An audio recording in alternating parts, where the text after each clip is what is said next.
Hi everyone, welcome to today's daily Lent reflection. And today is Wednesday, and it is the 28th of February, and this is the Wednesday in the second week of Lent. And today's scripture readings are taken from Jeremiah 18 verses 18 to 20 and Matthew 20 verses 17 to 28. Our opening quote comes from Matthew 20 verses 26 to 27. Quote, "Anyone among you who aspires to greatness must serve the rest, and whoever wants to rank first among you must serve the needs of all." End quote. So today's reflection is on authority as service. The gospel of today highlights an experience in the life of Jesus. The hour of Jesus was drawing near.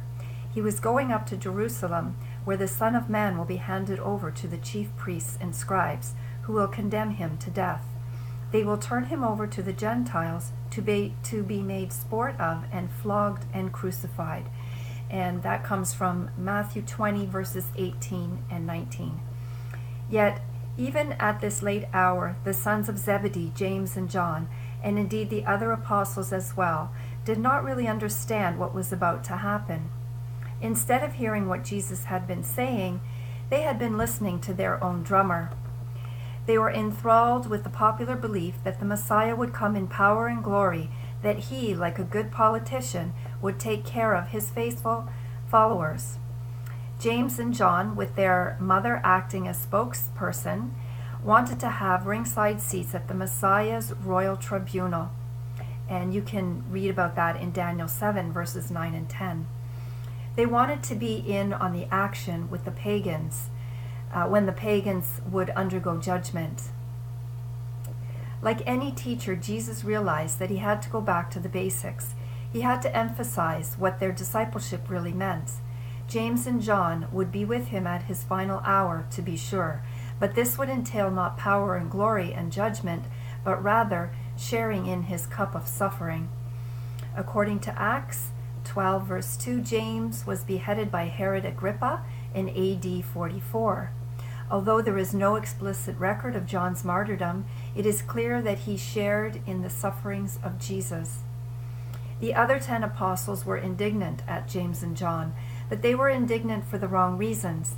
In truth, they too were deceived about Jesus' discipleship. They were not indignant because they disagreed with the viewpoint of James and John. Rather, they were indignant because they disagreed with the allocation of the best seats in the tribunal. For all of his apostles then, even at this late date, Jesus had to repeat a fundamental theme of his teaching. The idea of authority, common at that time, the idea to which even his apostles clung, was that of absolute power, lording it over others. For the apostles and disciples of Jesus, however, it cannot be that way. Quote, "Anyone among you who aspires to greatness must serve the rest, and whoever wants to rank first among you must serve the needs of all." The disciple must be like the master, who has come not to be served by others, but to serve, and to give his own life as a ransom for the many. End quote. In a highly competitive and power-hungry culture like our own, this teaching of Jesus is extremely hard to put into practice. We are afraid that if we take it seriously, people will laugh at us, take advantage of us, walk all over us, yet the teaching stands. As each of us exercises authority in his or her small part of the kingdom, we must act as servants, not as secular lords. And in closing, our prayer for today comes from Psalm 31, verses 15 and 16. And quote, "But my trust is in you, O Lord. I say, you are my God. In your hands is my destiny. Rescue me." End quote. And our practice for today is this. Today I will exercise whatever authority is mine in the Christian spirit of service. Okay, so again, this is easy to say, but hard to do.